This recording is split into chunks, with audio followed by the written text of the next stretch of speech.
역사는 반복된다는 말 진짜 지겹게 들으셨죠? 근데 말입니다. 그 반복되는 순간에 정확히 올라타는 사람들은 언제나 극소수더라고요. 100년 전만 해도 길거리에 그렇게 넘쳐나던 마차를 보고 사람들은 비웃었어요. 저 시끄럽고 냄새나는 자동차라는 기계 덩어리가 어떻게 우아한 말만을 이기겠냐고. 근데 결과는 어땠습니까? 말들은 사라졌고 자동차가 세상을 지배했잖아요. 자, 그럼 이제 제가 아주 도발적인 예언 하나 던져보겠습니다. 지금 여러분 손에서 평생 떨어질 줄 모르는 그 스마트폰, 그리고 이 화면 속 디지털 세상 말이에요. 만약 이게 3년 안에 그냥 박물관에나 전시될 구시대 유물이 되어버린다면 여러분은 아마 말도 안 된다면서 고개를 저을 겁니다. 밥 먹을 때도, 화장실 갈 때도, 잠들기 직전까지 우리 몸의 일부처럼 붙어있는 이 스마트폰이 사라진다니 상상이나 됩니까? 근데 제 말을 오해하지 마세요. 통신이나 인터넷이 없어진다는 소리가 절대 아닙니다. 지난 15년간 우리가 당연시해온 그 사각 프레임에 갇힌 라이프 스타일, 그러니까 그 오래된 기계적 껍데기의 수명이 드디어 끝났다는 겁니다. 그리고 이 엄청난 패러다임의 대전환을 주도하는 건 전 세계의 눈을 번쩍 뜨이게 만들 삼성에 숨겨진 비장의 무기입니다. 오늘 저희가 여러분께 들려드릴 이야기는 삼성전자가 성능 좋은 부품 만들었대 같은 지루한 기술 뉴스가 절대 아닙니다. 이건 여러분의 자산, 삼성전자의 향후 10년 주가, 그리고 우리가 이 세상을 살아가는 방식 자체가 완전히 뒤바뀌는 거대한 부의 흐름에 대한 이야기입니다. 리액션, 솔직히 요즘 삼성전자 주식 때문에 속 좀 태우는 분들 많으시죠? 근데 이 글 끝까지 읽으시면 지금이 기회일 수도 있다는 생각이 드실 겁니다. 20조 원의 충격, 그리고 빙산 아래 숨겨진 진실. 최근 삼성전자가 발표한 실적 보셨습니까? 영업이익만 무려 20조 원입니다. 작년하고 비교하면 200% 넘게 폭증한 수치예요. 전 세계 시장이 경악을 금치 못했죠? 근데 여러분, 여기서 우리가 진짜 소름 끼쳐야 할 포인트는 따로 있습니다. 바로 엑시노스 모델 5400이라는 칩입니다. 사람들은 말해요. 그냥 통신칩 하나 새로 나온 거 아니야? 라고요. 그건 빙산의 일각만 보는 겁니다. 이 칩은 일론 머스크가 쏘아 올린 스타링크라는 우주 인터넷과 완벽하게 결합해서 지구 반대편은 물론이고 그 어떤 외딴 곳에서도 연결 끊김이라는 개념 자체를 싹 다 지워버릴 새로운 세상의 마스터키이기 때문입니다. 이 칩 하나 때문에 지금 전 세계 금융권에서는 삼성전자의 목표 주가를 20만 원까지 상향 조정하고 있습니다. 도대체 왜일까요? 왜 작은 칩 하나에 전 세계 자본이 이렇게 민감하게 반응하는 걸까요? 리액션 여러분, 돈이 움직이는 데는 다 이유가 있습니다. 그들은 이미 보고 있는 거예요. 우리가 아직 보지 못하는 미래를. 왜 지금 우주인가? 땅 짚고 헤엄치기식 통신의 한계. 그 이유는 간단합니다. 이 칩이 우리 손바닥 안에 갇힌 스마트폰 시대를 강제로 종료시키고 우리 몸에 직접 걸치는 웨어러블 기기가 새로운 주인공이 되는 세상의 방아쇠를 당길 것이기 때문입니다. 한번 상상해보세요. 여러분이 멋진 휴가를 떠나 깊은 산속이나 외딴 바다로 나갔습니다. 그런데 갑자기 급한 업무 전화를 받아야 하거나 사고가 났는데 화면 왼쪽 위에 서비스 없음이라는 글자가 뜨는 거예요. 등 뒤로 식은땀이 주르륵 흐르는 그 공포 느껴보신 적 있으시죠? 이게 바로 우리가 지난 40년간 의존해온 땅 위의 기지국 방식의 치명적인 한계입니다. 전 세계 육지의 절반 이상은 여전히 인터넷이 안 되는 통신 사각지대거든요. 그런데 삼성이 이번에 내놓은 엑시노스 5400은 이 상식을 완전히 박살내버립니다. 이제 땅 위에 우뚝 솟은 안테나는 필요 없어요. 지구 궤도를 도는 위성과 내 팔목 위의 시계가 직접 실시간으로 데이터를 주고받기 때문입니다. 드디어 주머니를 무겁게 만들던 기기가 사라지고 마치 공기처럼 통신이 어디에나 존재하는 앰비언트 컴퓨팅 시대에 막이 오르는 겁니다. 여러분은 그래도 화면이 큰 스마트폰이 더 편하지 않냐고 반박하고 싶으실 거예요. 하지만 잠깐만요. 과거를 돌아보세요. 우리가 그 크고 무거운 데스크탑 PC를 버리고 노트북으로, 그리고 다시 손바닥만한 스마트폰으로 넘어왔을 때 반응은 어땠습니까? 똑같았어요. 그 작은 걸로 뭘 하겠어 라고 다들 비웃었죠. 하지만 역사는 증명했습니다. 인간은 결국 더 가볍고 더 자유로운 쪽으로 움직이게 되어 있습니다. 삼성이 노리는 건 바로 그 지점입니다. 기계의 형태가 사라진 세상, 그 모든 초연결의 심장부가 되는 반도체 패권을 완전히 쥐겠다는 거대한 야망인 거죠. 자, 그럼 지금부터 일론 머스크가 왜 삼성의 손을 잡고 우주 생태계를 그리려는지, 그 숨겨진 치열한 전쟁과 우리가 선점해야 할 부의 추월 차선을 낱낱이 파헤쳐 보겠습니다. 시속 2만 7,000km 관역의 실궤기, 삼성의 콜드칩이 해냈다. 본격적으로 삼성이 숨겨둔 비밀 병기 엑시노스 5400의 실체를 파헤쳐보죠. 기계에 큰 관심 없는 분들은 모뎀칩 하나 바뀐 게 뭐가 그렇게 대수야 라고 하실 수 있어요. 이건 그냥 부품 하나 갈아 끼운 수준이 아닙니다. 마치 재래식 동력을 버리고 차세대 초고성능 워프 엔진을 장착한 것과 같다고 할 수 있죠. 위성통신이라는 게 사실 말은 쉽지만 기술적으로는 거의 인간의 영역이 아니었습니다. 한번 머릿속으로 그려보세요. 지구 너머 7,000km 상공에서 시속 2만 7,000km라는 초월적인 속도로 날아가는 위성을 향해 네 손가락만한 전파를 정확히 쏘는 겁니다. 이게 얼마나 어려운 일이냐면 음속에 20배가 넘는 극초음속 열차 안에서 창밖으로 실을 던져서 마주오는 다른 열차의 바늘구멍에 꿰는 것만큼 어려운 일입니다. 과거에는 이걸 위해 거대한 접시 안테나와 폭발적인 전력 소모, 그리고 그로 인한 열을 견뎌야만 했어요. 그런데 삼성은 이걸 어떻게 해결한 걸까요? 여기서 바로 전문가들이 콜드칩이라 부르는 마법 같은 기술이 등장합니다. 삼성이 자랑하는 사나노 초미세 공정으로 이 칩을 깎아냈는데, 이 정밀함 덕분에 칩은 엄청난 양의 계산을 처리하면서도 온도를 차갑게 유지합니다. 보통은 위성의 데이터를 쏘려고 하면 기기가 금방 뜨거워지면서 과열돼 버리기 마련이지만 엑시노스 5400은 얼음장처럼 냉정함을 유지한 채 통신을 이어갑니다. 이게 바로 콜드칩의 진가입니다. 이 작은 칩 하나 덕분에 부피가 작은 스마트워치나 반지에서도 우주와 직접 통신할 수 있는 물리적 한계를 극복한 거예요. 게다가 이 칩 안에는 아주 영리한 AI 비서가 하나 들어있습니다. 바로 전용 신경망 처리 장치 NPU인데요. 아까 제가 위성이 엄청난 속도로 지나간다고 말씀드렸죠? 이때 발생하는 게 도플러 효과라고 해서 신호가 찢어지는 현상인데, 기존 기술로는 이걸 잡으려고 폰을 하늘 높이 들고 이리저리 춤을 추면서 제발 연결 좀 되라 빌어야 했습니다. 하지만 이 지능형 칩은 AI가 위성의 비행 궤적을 찰나의 순간에 계산해냅니다. 위성이 지금 이쪽으로 올 거야 하고 미리 파악하고 데이터를 연결해버리는 식이죠.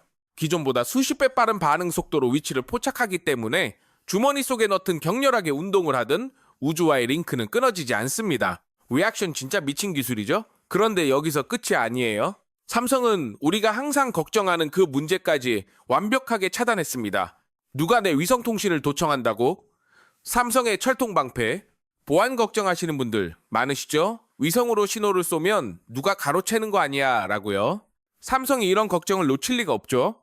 여기에는 미래의 양자 컴퓨터로도 뚫을 수 없다는 양자 내성 암호 PQC라는 기술이 방패로 세워져 있습니다. 미래의 어떤 해킹 기술이 등장하더라도 뚫을 수 없는 철옹성을 칩 안에 직접 심어놓은 겁니다. 삼성이 왜 이 기술의 상용화를 그렇게 서두르는지 이제 좀 감이 오시나요? 단순히 위성 통화된다는 기능 싸움이 아닙니다. 지금 이 순간 삼성은 퀄컴이나 애플이 감히 넘볼 수 없는 기술적 만리장성을 쌓고 있는 겁니다. 발열도 끊김도 보안 구멍도 없는 우주통신칩의 독점적 양산체계를 전 세계에 선포한 셈이죠. 그런데 말입니다. 아무리 완벽한 칩이 있어도 하늘에 위성이 떠있지 않으면 아무 소용없잖아요? 바로 여기서 일론 머스크의 스타링크가 등장합니다. 머스크의 하늘, 삼성의 땅, 완성된 삼각동맹의 정체. 머스크는 지금 전 지구를 하나의 거대한 와이파이 존으로 만들기 위해 로켓을 쉴 새 없이 쏘아 올리고 있습니다. 단순히 화성에 가고 싶어서가 아닙니다. 최근 스타링크가 발표한 다이렉트 투 셀이라는 기술은 위성을 그냥 하늘 높이 떠 있는 기지국으로 만들어버립니다. 그러면 여러분이 지금 쓰는 스마트폰이 아무런 추가 장치 없이도 그 위성을 기지국으로 인식하고 신호를 잡을 수 있게 됩니다. 그런데 여기서 삼성이 왜 갑자기 주인공이냐고요? 바로 스타링크의 우주 기지국과 가장 완벽하게 대화할 수 있는 표준 규격을 세계 최초로 칩에 박아 넣은 게 바로 삼성의 엑시노스 5400이기 때문입니다. 쉽게 말해 머스크가 하늘에 게임판을 깔면 그 판 위에서 가장 자유롭고 빠르게 움직이며 게임을 지배하는 캐릭터는 삼성 칩을 가진 기기가 된다는 뜻입니다. 이건 단순한 기술 협력을 넘어선 말 그대로 우주 삼각동맹의 완성입니다. 지상에는 테슬라의 자율주행 전기차가 달리고 하늘 위에는 스페이스X의 스타링크가 떠 있습니다. 그리고 이 둘을 완벽하게 연결하고 제어하는 핵심 반도체는 누가 만들까요? 네, 바로 삼성전자입니다. 삼성은 일론 머스크가 꿈꾸는 모든 것이 연결된 우주 생태계의 심장을 직접 제조하는 유일한 파트너가 된 거예요. 생각만 해도 소름 돋지 않습니까? 머스크의 우주 인프라와 삼성의 반도체 기술이 결합하는 순간 기존의 통신사들은 엄청난 위협에 직면하게 됩니다. 생각해보세요. 지금 우리는 매달 비싼 통신 요금을 냅니다. 그들이 땅에 기지국을 세워줬으니까요. 그런데 이제 하늘에서 바로 신호가 내려옵니다. 그것도 공짜로? 아니, 훨씬 저렴한 가격으로. 심지어 삼성이 만든 이 칩은 전력 소모가 너무 적어서 24시간 내내 위성을 붙잡고 있어도 배터리가 끄떡없습니다. 리액션. 이런 일이 실제로 일어나고 있습니다. 미국의 통신사 T-모바일이 벌써 빠르게 움직였어요. 위성 서비스를 시작했는데 이 서비스의 1순위 지원 기기로 삼성의 갤럭시폰이 낙점됐습니다. 이건 업계에 보내는 아주 강력한 신호입니다. 위성통신 시대의 표준은 삼성이 정한다. 이걸 만천하에 공표한 셈이죠. 여러분이 삼성전자 주주시라면 혹은 지금 투자를 고민 중이라면 이걸 꼭 기억하셔야 합니다. 삼성이 이제는 단순히 폰 파는 회사가 아니라 우주 인터넷 시대의 입구를 독점하는 회사로 변하고 있다는 사실을요. 지금까지의 스마트폰 시장은 완전히 포화 상태였습니다. 누구나 폰을 가지고 있고 교체 주기도 갈수록 길어지고 있죠. 하지만 위성통신이라는 새로운 시장이 열리면 이야기가 완전히 달라집니다. 이건 그냥 폰을 바꾸는 정도가 아니라 우리 삶의 인프라 자체를 바꾸는 일입니다. 앞으로는 산간 오지에서 농사를 짓든 사막에서 자율주행차를 타든 삼성의 칩이 없으면 연결 자체가 안 되는 세상이 오고 있는 겁니다. 2026년 스마트폰이 사라진 풍경. 자, 이제 여러분이 가장 궁금해하실 지점. 그래서 내 삶이 어떻게 달라지는데? 에 대한 답을 드릴 차례입니다. 2026년 삼성의 새로운 폰 발표의 장면을 상상해보세요. 무대 위의 사장님은 주머니에서 스마트폰을 꺼내지 않습니다. 그저 팔목에 감긴 시계 하나로 지구 반대편 사람과 수정처럼 맑은 홀로그램 영상 통화를 합니다. 이것이 바로 삼성이 그리고 있는 포스트 스마트폰의 청사진입니다. 먼저 새로 나올 갤럭시 시리즈를 보죠. 이 녀석은 단순히 성능 좋은 폰이 아닙니다. 위성 네이티브라는 완전히 새로운 종의 탄생입니다. 지금까지의 폰들이 기지국 신호를 찾아 헤매는 구걸형이었다면 이제는 스스로 우주와 대화하는 자립형으로 진화하는 겁니다. 여기서 삼성이 부리는 기가 막힌 마법이 하나 있습니다. 바로 시니스 전환 심레스 스위치이라는 건데요. 여러분이 지하철을 타거나 도심 한복판에 있을 때는 기존처럼 LTE나 오지망을 씁니다. 그런데 갑자기 산으로 들어가서 인프라가 닿지 않는 순간 여러분이 아무런 조작도 하지 않았는데 폰 상단에 안테나 표시가 부드럽게 위성 모드로 바뀝니다. 수신 불가라는 단어가 국어사전에서나 볼 법한 옛말이 되는 순간입니다. 하지만 진짜 주인공은 따로 있습니다. 제가 오늘 계속 강조했던 스마트폰의 종말, 그 예언을 완성할 주인공, 바로 갤럭시 워치입니다. 여러분, 솔직히 가슴에 손을 얹고 생각해보세요. 우리가 운동하러 나갈 때 그 무겁고 큰 스마트폰 들고 다니는 거 진짜 귀찮지 않습니까? 그런데도 폰을 놓고 나가지 못하는 이유가 뭡니까? 혹시라도 중요한 연락 올까봐, 혹시라도 사고 날까봐 불안해서 아니에요? 그런데 엑시노스 5400이 탑재된 워치는 이 구속에서 우리를 완전히 해방시킵니다. 스마트폰의 도움 없이도 워치 혼자서 스타링크와 직결됩니다. 폰을 집에 두고 나오거나 폰 배터리가 방전돼도 전혀 상관없어요. 험준한 히말라야 정상에서도 가족과 메시지를 주고받고 태평양 한가운데 요트 위에서 친구와 얼굴 보며 통화할 수 있는 시대. 이것이 바로 진정한 기기 독립의 시작입니다. 이제 스마트폰은 영화나 볼 때나 쓰는 대화면 보조기기로 물러나고 항상 몸에 지니는 웨어러블이 메인 소통 창구의 왕좌를 차지하게 될 겁니다. 여기서 한 걸음 더 들어가 봅시다. 삼성전자가 준비 중인 그 안경 형태의 XR 기기도 이 칩의 큰 수혜자입니다. 안경은 항상 AI와 연결돼 있어야 제 기능을 하죠.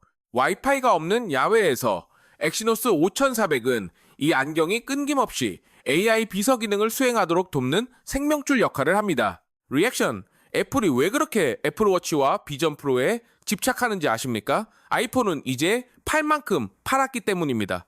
시장이 포화됐어요.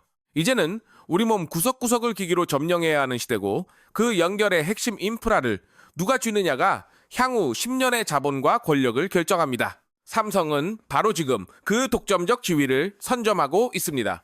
퀄컴의 칩을 받아 쓰는 다른 제조사들이 허둥지둥대며 우리도 위성통신 넣을 거야 라고 따라갈 때 삼성은 자기네 공장에서 직접 찍어낸 최강의 위성통신 칩을 자사기기에 가장 먼저 꽂아놓고 있습니다. 이 한 템포의 속도 차이가 결국 시장 점유율의 차이로 그리고 여러분의 주식 계좌 수익률의 차이로 직결되는 겁니다. 숫자로 말한다. 주가 20만 원의 비밀. 자, 이제 냉정하게 숫자로 이야기해 봅시다. 기술이 아무리 좋아도 돈이 안 되면 그냥 연구소 장난감에 불과하잖아요. 하지만 삼성의 이 칩은요. 지금 삼성전자의 주가 지도를 완전히 새로 쓰고 있습니다. 앞서 말씀드린 2026년 삼성전자의 영업이익 20조 원. 이건 단순히 메모리 반도체를 많이 팔아서 나온 실적이 아닙니다. 통신칩을 만드는 시스템 LSI 사업부의 기술력이 본격적으로 실질적인 돈으로 환산되기 시작했다는 증거입니다. 전 세계 유수의 전문가들은 이제 삼성전자를 단순한 메모리 제조사가 아니라 우주 인터넷 시대의 핵심 인프라 공급자로 재평가해야 한다고 입을 모읍니다. 실제로 삼성전자 주가는 이 소식들이 나오기 시작하면서부터 엄청난 상승세를 보이고 있어요. 코리아 디스카운트라는 말도 이제 옛말이 되어가고 있습니다. 우주, AI, 그리고 통신이라는 미래 기술의 융합 분야에서 삼성이 독보적인 초기 리더십을 확보했기 때문입니다. 여러분, 부자는 언제나 세상이 변하는 길목에 미리 가서 있는 사람들입니다. 스마트폰 시대가 저물고 웨어러블과 우주통신 시대가 온다는 걸 알았다면 우리는 어디에 투자해야 할까요? 삼성이 폰을 잘 만드네. 이 정도에서 멈추면 그것은 하수의 시선입니다. 삼성전자가 우주로 향하는 데이터의 관문을 장악했구나 라고 읽어내는 분들이 진짜 부의 파도를 타는 고수들입니다. 물론 이런 생각 드실 거예요. 그래도 AI나 소프트웨어는 애플이 더 잘하지 않을까? 브랜드 가치는 애플이 높을지 모릅니다. 하지만 우주라는 이 극한의 하드웨어 전쟁터에서는 이야기가 완전히 다릅니다.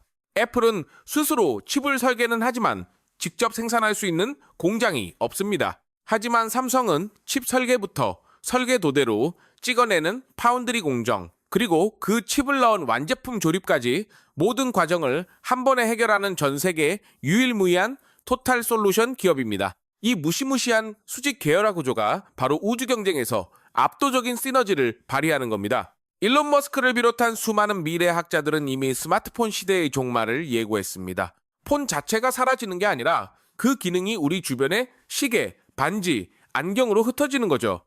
삼성은 바로 그 흩어진 기기들을 하나로 묶어줄 위성통신 칩을 전 세계에서 가장 앞서서 그리고 가장 안정적으로 양산하고 있습니다. 지금까지 우리가 당연하다고 믿었던 모든 상식이 무너지고 있습니다. 기지국이 있어야 전화가 된다? 아닙니다. 스마트폰이 있어야 세상을 본다? 그것도 아닙니다. 이제는 하늘에서 직접 내려오는 정보의 흐름을 누가 가장 잘, 가장 빠르게 받아내느냐가 모든 것을 결정합니다. 그 중심에 삼성이 있고 그 곁에 가장 강력한 파트너 일론 머스크가 있습니다. 오늘 제 이야기가 여러분에게 단순한 기술 정보가 아니라 다가올 미래를 읽는 해안과 부의 기회를 잡는 작은 계기가 되길 진심으로 바랍니다. 변화는 예고 없이 찾아오지 않습니다. 이미 숫자로, 기술로 우리에게 또렷한 신호를 보내고 있습니다. 세상의 돈은 흐릅니다. 그리고 그 흐름은 언제나 더 편리하고 더 자유로운 기술을 향해 움직입니다. 그 거대한 흐름의 길목에 지금 삼성과 스타링크가 서 있고 이제 여러분도 그 사실을 알게 되셨습니다. 여러분의 생각은 어떤가요? 과연 스마트폰은 사라질까요? 아니면 삼성의 이 도전이 실패할까요? 댓글로 여러분의 생각을 마음껏 들려주세요. 이 내용이 유익하셨다면 구독과 좋아요 꼭 부탁드립니다. 다음번에도 더 놀라운 이야기로 찾아뵙겠습니다.